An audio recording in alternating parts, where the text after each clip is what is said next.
Здравствуйте, дорогие друзья, с вами Антон Мальцев, и сегодня буквально приехал на первую рыбалку после Кубка России по фидеру. Это левая сторона реки Уса. Будем рыбачить сегодня импровизированно, абсолютно не знаем, кто клюнет, потому что по разговорам карась ушел наверх, не рестится, лещ ушел, не рестится. Абсолютно не знаю, какая рыбалка будет, но универсальный состав замешаем и думаю, что-то обязательно поймаем. Но цель отдохнуть, погода замечательная, как видите, штиль на улице, птички поют, мы в таком живописном месте находимся, лес вокруг. Единственное, жарко очень, погода 32-33 градуса, но в лесочке все-таки это чуть-чуть не так ощутимо. Давайте сейчас приступим к замесу прикормки, расскажу про мой состав на сегодняшнюю рыбалку. Еще уточню то, что рыбачить, скорее всего, будем с ночевой. Завтра где-то в обед уедем и посмотрим, что из этого получится. По информации предварительной, вот здесь вот две дистанции возможных. Это около 70 метров и где-то 30-35, вторая бровка. На обеих дистанциях попробуем половить. Итак, так как мы не знаем нашего потенциального клиента, кто у нас сегодня приплывет на нашу точку, будем универсальный прикорм, но все-таки с небольшим ориентиром на леща-подлещика, потому что в этом месте мы неоднократно ловили леща уже в прошлые годы. Думаю, что вот состав, который я на сегодня выбрал, будет самым оптимальным. Ну, первое вам уже давно знаком, это Дунаев премиум лещ светлого цвета. Обязательно просею его через сито, но через четверку, чтобы у нас крупные частички не плавали и была равномерная фракция прикормки. Высыпаю полный пакет. Все это дело просеиваю. Если вам видно, то практически ничего не осталось. Все очень хорошо проходит через сито. Второй пакет прикормки — это тоже Дунаев премиум лещ, но только теперь сладкий. Это очень мелкая фракция, пахнет печенюшками. Завтра первый день лета, день детей, день защиты детей. Отмечать его будем на рыбалке, а потом поедем к детишкам. Итак, теперь третий пакет. Все вы его уже знаете тоже. Это Дунаев Карп Классик, так называемая кукуруза. Фадеев. Замечательный рецепт. Работает по лещу, по карасю, по карпу, по плотве, по густере, абсолютно по всей рыбе. Всегда его замешиваю практически на рыбалках, когда мне не нужно спугнуть рыбку. Итак, вот получилось 3 пакета прикормки. И добавлю в качестве ароматики вот такую вот вещь. Это аромакомплекс 500 мл Дунаев, лещ Бразом. Его мне подсказал мой товарищ Володя Павлищев. Он ловит у себя там в Ростове такой ароматикой. Я не пробовал ее ни разу, но сегодня, скажем так, будет первый опыт. Сначала я сухую смесь между собой перемешаю с помощью шуруповерта и затем уже добавлю ароматику. Итак, прикормка размешана.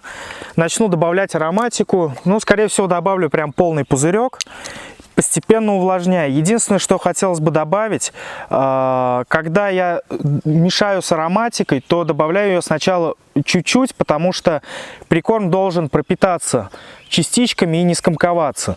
Прям, наверное, грамм 200 добавлю, перемешаю и уже затем буду добавлять обильно и потом еще воды подливать. Ну да, вот так вот. Вот как раз грамм 200, наверное, миллилитров добавил. Ну вот размешал 200 миллилитров, это очень мало. Прикорм сухой, вообще как будто сюда ничего не добавляли, поэтому, наверное, полный пузырек сразу выливаю и будем смотреть, что у нас получается. Ну вот уже совсем другое дело.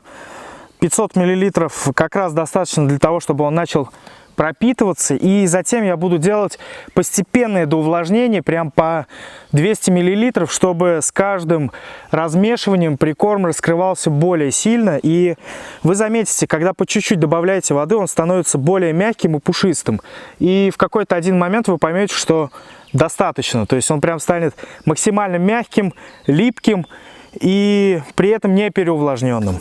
Сейчас я дам настояться минут 10-15 и затем уже буду добавлять воду. Итак, прошло минут, наверное, 15, я пока донес свои вещи. Сейчас буду добавлять. Прикормочка на данный момент получилась сухая, но при этом пытается сформироваться в какой-то комок. Вот сейчас начнет как раз она раскрываться, когда мы будем добавлять воды. Обратите внимание, сколько я это делаю. Прям по чуть-чуть добавляем и размешиваем. Вот ее на ощупь прям можно ощутить, что она стала чуть-чуть мягче, но этого недостаточно. Мы будем лить еще. Я думаю, что нам понадобится порядка, наверное, литра еще. Вот еще грамм 200 добавили. Ну вот, смотрите, что получилось. То есть вот комок сжимаем, он разваливается, но недостаточно. Мне еще не нравится, как он по мягкости, чуть-чуть жестковатый. Сейчас мы его еще увлажним. Тем более глубина на дальней дистанции порядка 10 метров. Нужно, чтобы прикормка дошла до дна вся. Будем делать чуть-чуть липкой ее. Ну вот она получилась немного такая тяжеловатая, но при этом мягенькая и липкая. Я думаю, этого достаточно, тем более она еще чуть-чуть подсохнет. Минут через 15-20 я только начну ловлю, пока промаркирюсь, пока по кольям замерю дистанцию, даже минут через 30. Она за это время как раз настоится. И еще, возможно, будет довлажнено грамм 150, это максимум. Может быть, перед ловлей еще пробью через четверку, опять через сито, чтобы она прям вот, ну, прям идеальной прикормкой была, чтобы рыба от нее вообще кайфанула. Так, ну все. Приступаем к маркирению. Так, перед тем, как начать маркериться, я проверил свое удилище. Оно у меня было собрано на Чебоксарах, на Кубке России. Я ловил удилищем 4.20, флагман Sherman Pro. И на нем, смотрю, вот шок-лидер привязанный. У меня подистерся, подострепался. Обязательно нужно проверять все свои снасти перед рыбалкой. Вот сейчас я, наверное, привяжу шок-лидер. Основная леска, шнур у меня единичка, даже вру, 0,6 у меня по японской классификации. Это примерно 0,1. И привяжу шок-лидер 0,16, чтобы не порезать палец. Плюс еще, наверное, на дальней дистанции примотаю сюда изоленту и буду ловить. Вот сейчас начну с привязывания и потом уже буду маркериться. Шок-лидер я привязал, вяжу я его узлом морковка. Если у меня удилище длиной 4,20, то шок-лидер примерно 2,5 длины удилища, ну где-то 10 метров. И оно прям вот достаточно для того, чтобы делать уверенный силовой заброс и для того, чтобы быстро это все дело поменять. Это очень удобно. Начнем маркериться. Поставил я грузик 80 грамм. Сейчас буду совершать первый заброс. У меня, наверное, здесь еще с Чебоксар стоит клипса. Да, аж 2 клипсы стоит. Ну, как сейчас помню, во втором туре у меня дистанция была 76 метров. В первом туре примерно 75 метров. Ну и так, ориентир выбрали и делаем первый заброс.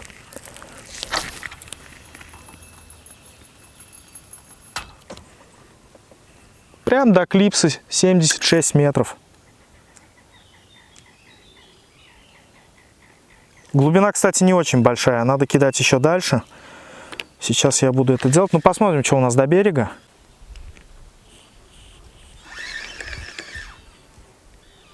Бровка идет, бровка. Я, наверное, не докинул до свала. Ага. Прям сразу попал на бровку. Камушки идут. Потом прослойка ила. Я не знаю, вам видно, нет в камеру. Вот эта прослойка ила идет прямо на бровке. Вот, видите, как упирается? Ага, ил. Ил на бровке. Это интересно. Возможно, я буду искать не бровку именно, а вот такой участок, где, во-первых, комфортно будет ловить, чтобы ни за что не цеплялось. А во-вторых, рыбка все-таки любит вот эти вот переходы между ракушкой и илом. Не обязательно, что она стоит сейчас на глубине. Ну да, вот практически до берега идет этот ил. Потом здесь опять недалеко где-то такие камушки встречаются. И вот уже пошла четкая ракушка и камни прям до берега. Вот они идут. Да, уже очень сильно здесь упирается, если честно. Да, даже тут, наверное, не буду смотреть. Ну да, сейчас еще один заброс сделаю, прям подальше. Сниму все клипсы И буду смотреть, начну где-то маркериться с дистанции 85 метров и сюда уже потащу ближе. Ну что, делаем заброс.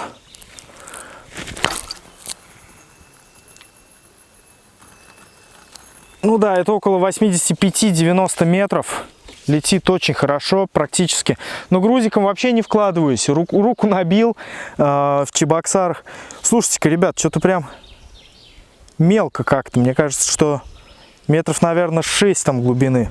Раньше мне казалось, что там глубже. Либо это связано с тем, что вода ушла прилично. Не знаю, сейчас посмотрим, ладно. Все равно я эту бровку найду. Вот, кстати, относительно легко идет. Вот, прям проскакивает. Там даже, наверное, не ил, а вот что-то потяжелее. Вот, видите, смотрите как. Ага, упираться начало. Это вот как раз, наверное, бровка идет. Я сейчас за ней прям заклипсуюсь, чуть-чуть отступлю, прям буквально вот так вот, 2-3 метра. Но это далековато, не очень хотелось бы туда кидать. Но чтобы проверить, я помню на прошлых рыбалках, здесь именно, на таких дистанциях, лещ очень себя хорошо проявлял. Вот, да, упирается хорошо, как это. Злая там бровка. Практически стена отвесная. Вот уже сколько я протащил? Метров, наверное, 7. Ага, упирается. Упирается, как хорошо идет. Злая бровка. По-любому рыба должна стоять. Вот она все еще продолжает. И вот я, походу, с нее начал выходить сейчас. Ну да, уже значительно меньше упирается. Слушайте, я нашел, походу, ступеньку небольшую. Интересное место. Сейчас я попробую. Но она небольшая, и в нее очень сложно попадать будет. Давайте-ка я дальше пойду. Все еще свал. Небольшая ступенька была, где-то метровая, 1,5-метровая.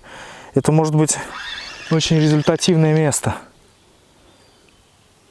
Здесь прям, да, бровка идет до берега практически.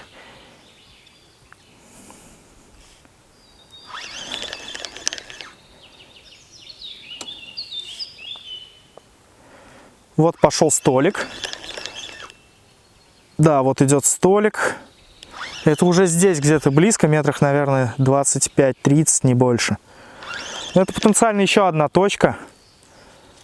На ближней дистанции можно будет либо пикерочек покидать. Да, вот здесь идет столик прям ярко выраженный. Скорее всего, это даже не ил, это, наверное, песок. И сейчас начинается ракушка. Видите, как постукивает? Где-то метровая была ракушка. Вот сейчас редко встречается. Метровый участок ракушки — это, кстати, тоже перспективная точка. Потому что, представьте, идет ил или песок. Потом где-то 1-1,5 ракушка. И опять песок. Вот на этой ракушке всегда рыба кормится, это однозначно. То есть прям либо на ней клипсуемся и проверяем, если не будет отрывать у вас поводки, там, кормушки, монтажи, то можно прям на ней смело ловить. И вот пошла уже основная у нас ракушка вдоль берега. Смотрите, прямо я вам покажу, как она отстукивает. Вот, тын-тын-тын-тын-тын-тын-тын. Видно в камеру.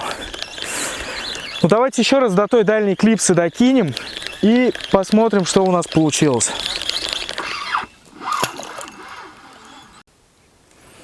Ну что, давайте еще раз сделаем заброс, наверное, финальный уже, и посмотрим, какие у нас есть дистанции.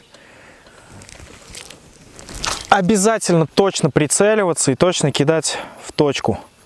Ой, как это далеко. Еле достал до клипсы, ребят. Я туда, наверное, кидать не буду. Падает 80 грамм, наверное, на счет 8. Это примерно, ну, как раз метров 7. И вот она начинается, бров. А, нет, еще не начинается. То есть я от нее отступил. Прилично отступил, кстати. Можно поближе будет чуть-чуть подмотать.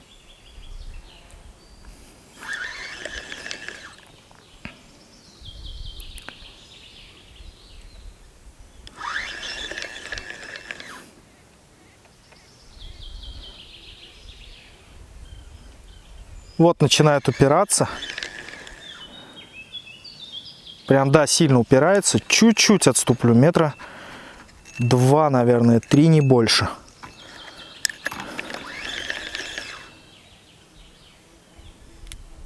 Да, вот она идет бровочка. Вот за этой бровкой я и встану. Ну там вообще нет ни камня, ни ракушки. Абсолютно ровное дно. Идет просто на бровке ил. Да, это ил, потому что чувствуется, как он... О, слушайте, вот ракушка какая-то.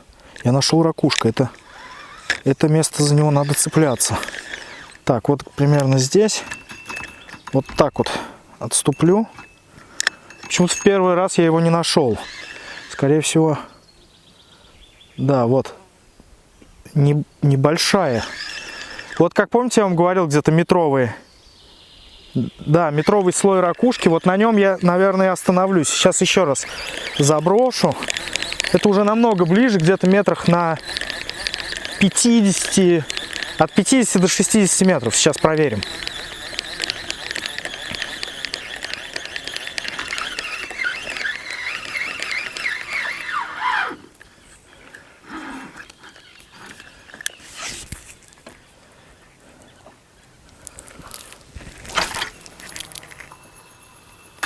Угу. Я думаю, что это метров 55. Да, не намного меньше падает. То есть там идет небольшой перепад глубины. Вот сейчас. Вот она. Я прям на нее попал практически.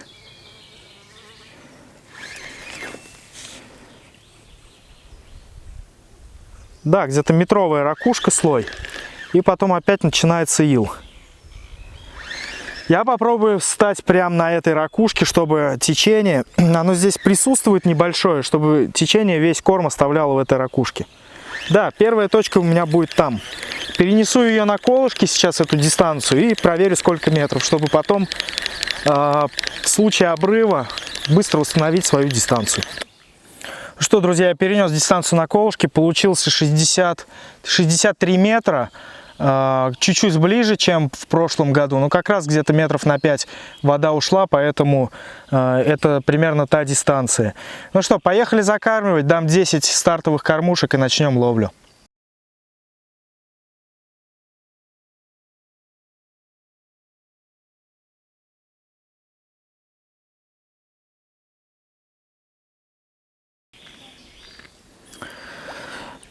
Так, сейчас будет первый заброс. Классическая насадка, червячок и 2 опарыша, белый и красный.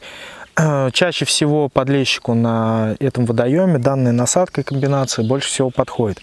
Очень важно в начале рыбалки, где-то в первый час-полтора, поддерживать высокий темп перезаброса, примерно 2-3 минуты, и постоянно обновлять прикормку на дне, постоянно подавать какую-то другую наживку, чтобы экспериментировать. Это вот именно все в самый там первый час-полтора. А потом уже будем целенаправленно сидеть и выжидать нашу рыбу. Итак, поехали. Делаем первый заброс.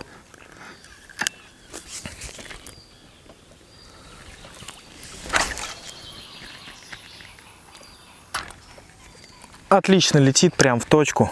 Кормушки, пули делают свое дело. Ну что, ждем нашу рыбу. Надеюсь, она скоро приплывет. Так, только забросил, сразу была поклевка, причем такая раскачка, как будто это подлещик не крупный. Червя съели. Будем перезабрасывать и дальше пробовать. Посмотрим, что получится. Так, друзья, пока собирался вторую палку поставить, у меня клюнул небольшой подлещик, вот такой вот. Опа! На, наверное, втором или третьем забросе. Клюнул на бутерброд, все по классике. Я вам скажу, это хороший знак, значит, рыба здесь есть. Ой, ой, ой, ой, ой, ой, какой он сопливый. В это время он очень сопливый. Я надеюсь, что его папки-мамки сейчас не на нересте, и что они приплывут. Вот такой вот подлещик. Пробуем дальше ловить. Не успел вторую дистанцию закормить, только вот собирался поставить кормушку, только собирался закинуть, и тут сразу поклевка.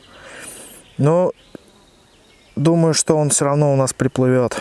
Ребят, клюнул еще один, походу, подлещик. Такой же, не крупный.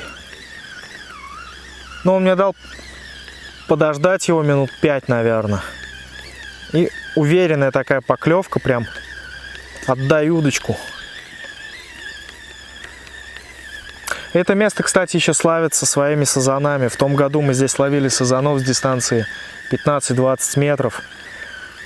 Крупнее килограмма вытащить никто не смог, потому что все обрывали. Кто же это у нас? Нет, это густера.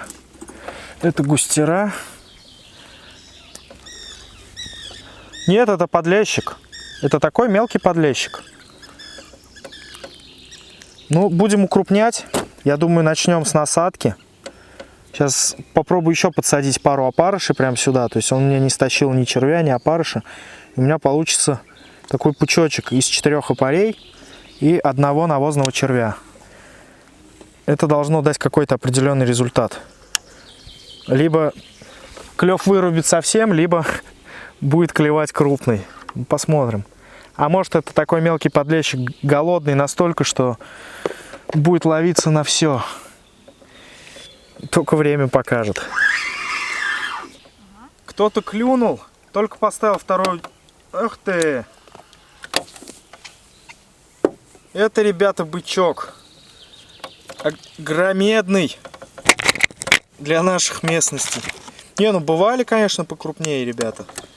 Но не здесь. Здесь я таких не видел. Это на ближней дистанции. Здесь, наверное, метров 25 точка. Не больше. Кстати, на дальней точке есть поклевки. Сжирают. Опять мелкий подлещик сжирает нашего червя. Я думаю, что сейчас поставлю дендробену и попробую на нее половить. Ее вообще они не сдернут, это 100%. Вот она. Пришла густера. Сегодня я ее еще не видел.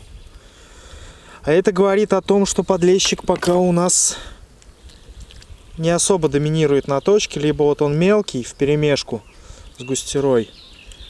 Не хотелось бы, конечно, чтобы слухи оправдались и рассказы о том, что подлещик весь крупный на нересте. Ну, не до конца я в это верю. Может быть, кто-то все-таки здесь и стоит. Ладно. Клюнул на дендробену, на крупную. Даже вот вытащил, она все равно не смогла съесть полностью. Очень сложно такого плотного червя содрать с крючка, поэтому опять же беру и кидаю снова. Даже не перенасаживаю.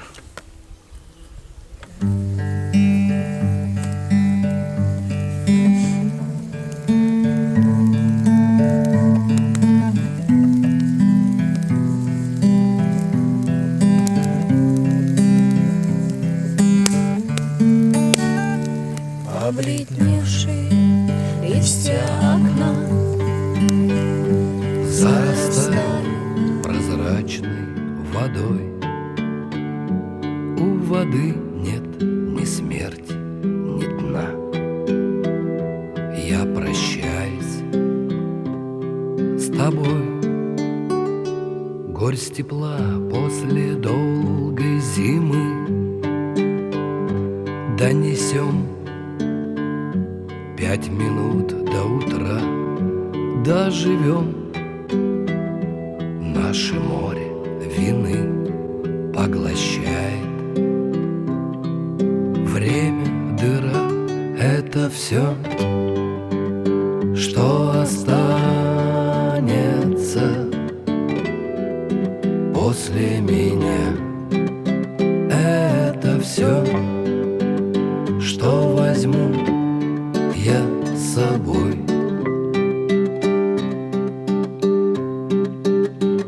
С нами память сидит устала, а в руке ее пламя свечи. Ты такой хороший была,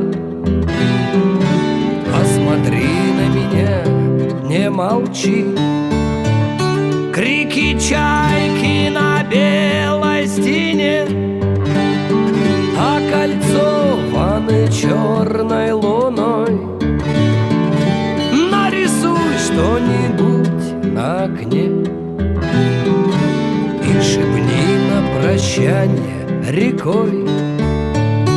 Это все, что останется после меня.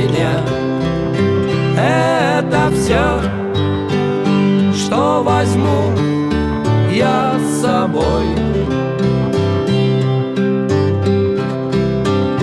Это все, что останется после меня. Это все, что возьму я с собой. Две мечты до печали стакан мы, воскреснув, допили до дна. Я не знаю, зачем тебе дан. Правит мною дорога луна. И не плачь, если можешь, прости. Жизнь не сахар, а смерть нам не чай. Мне свою дорогу нести. До свидания, друг, и прощай.